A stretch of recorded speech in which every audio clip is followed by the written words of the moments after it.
18 জুলাই 2024। সেদিন রাজধানী ঢাকা ছিল বৈষম্য বিরোধী ছাত্র আন্দোলনের বিক্ষোভে উত্তাল। সংঘাত ছড়িয়েছিল শহরের অলিতে গলিতে।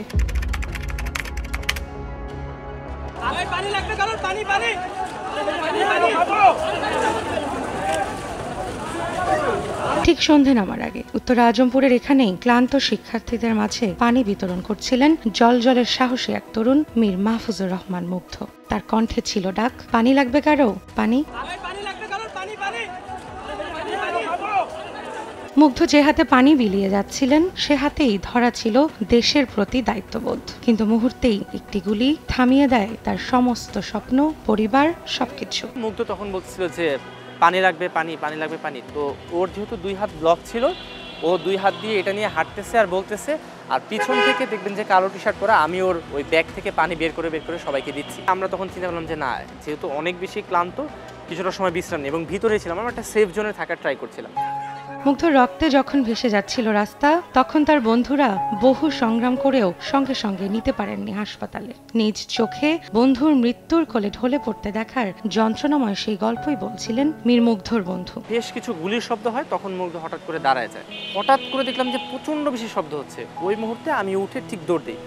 দৌড় দেওয়ার সাথে সাথেই পিছন ঘুরে 2-3 কদম যাওয়ার পরে পিছন ঘুরে দেখি যে মুগ্ধ পড়ে আছে। মাটিতে সেজদা যেভাবে দেয় ঠিক ওই পজিশনে দাঁড়ানো ছিল, তো ওইখান থেকে ডিরেক্ট পড়ে গেছে, সেজদার মতো করে পড়ে গেছে। ও আমার দিকে তাকায় আছে, চোখ দুইটা খোলা, আর মেয়েরা যেখানে টিপ পরে কপালে ঠিক এই জায়গাটাতে একটা ছোট্ট ফুটা, কিন্তু এত বেশি রক্ত, পুরো রাস্তা রক্তে ভেসে যাচ্ছে, এরকম একটা অবস্থা।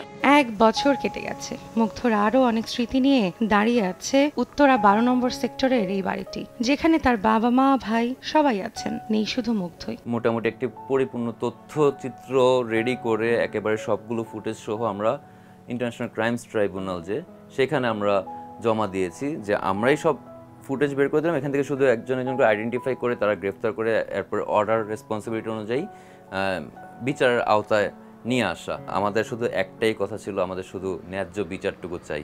আমাদের কাছে ব্ল্যাঙ্ক চেক নিয়ে আসা হয়েছিল আসলে, কিন্তু আমরা পুরোপুরি রিফিউজ করি।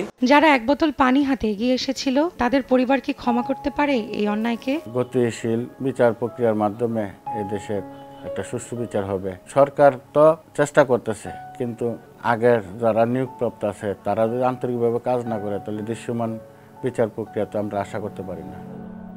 পড়ার টেবিলে সারি সারি বই, ধুলো জমে গেছে টেবিলে রাখা বই খাতায়। বোঝাই যায় অনেকদিন কারো হাত পড়ে না বইগুলোতে। স্বপ্ন ছিল বিদেশ গিয়ে উচ্চতর শিক্ষা নিয়ে বাংলাদেশকে তুলে ধরবেন বিশ্বের বুকে। সেই স্বপ্নই রয়ে গেল ঢাকার রেসিডেন্সিয়াল মডেল কলেজের 11 শ্রেণীর শিক্ষার্থী ফারহান ফাইয়াজের। 16 তারিখ যখন আবু সাঈদ আন্দোলনে থাকে, ওই দিনও কিন্তু সে রাজপথে ছিল আন্দোলনে। আমরা সেটা ওর ইনসিডেন্টের পরে জানি, আগে জানতাম না। শান্তশিষ্ট একটা ছেলে, ভালো মেধাবী স্টুডেন্ট, অথচ এই আন্দোলনকে যে সে লিড দিবে, নেতৃত্ব দিয়ে সবাইকে রাজপথে জড়ো করবে, এটা আমরা কল্পনাও করতে পারি নাই। রাষ্ট্রীয়ভাবে যত সম্মাননাই দেওয়া হোক না কেন, আমি তো আমার যেই সন্তান হারিয়েছি বা আমার যেই লস, এটা তো আর কোনোভাবেই কেউ আমাকে রিকভারি করে দিতে পারবে না।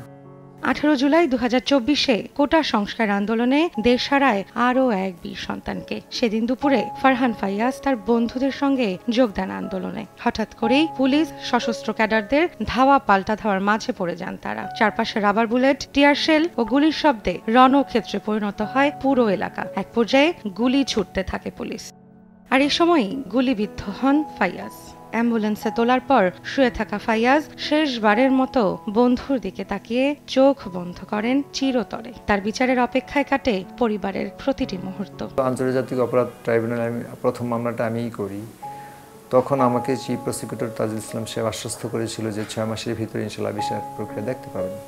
6 মাসের জায়গায় আজকে 1 বছর হয়ে গেল, এখন পর্যন্ত তো বিচারের কোনো দৃশ্যমান আমরা কিছু দেখতে পেলাম না। তো এটা আসলে এই জুলাই মাসে এসে বেশি আমাদেরকে কষ্ট দিচ্ছে। জুলাই মাসটা যখন আসলো, জুলাই 1 তারিখ থেকে আমি, আমার পরিবার আরও বেশি খুব শোকাহত ছিলাম বলতে গেলে। প্রতিটা দিনই আমাদের আমি নীরবে নিবৃত্তে একে একে আল্লাহর দরবারে নামাজে বসে কাঁদি। এই শূন্যতা শুধু একটি পরিবারের নয়, একটা সমগ্র প্রজন্মের, একটি আন্দোলনের, একটি দেশের। এই ব্যথা শুধু ব্যক্তিগত নয়, এটা রাজনৈতিক নির্মমতার এক দলিল। রৌনক নিয়ন্তা, সময় সংবাদ, ঢাকা। ম্যাগিও ঠিক আমার মতোই কোয়ালিটিতে কোনো ছাড় দেয় না। 7টি দেশের সেরা খামার থেকে আসে ম্যাগি নুডলসের ময়দা। মা হিসেবে এটাই আমার জন্য গিফট।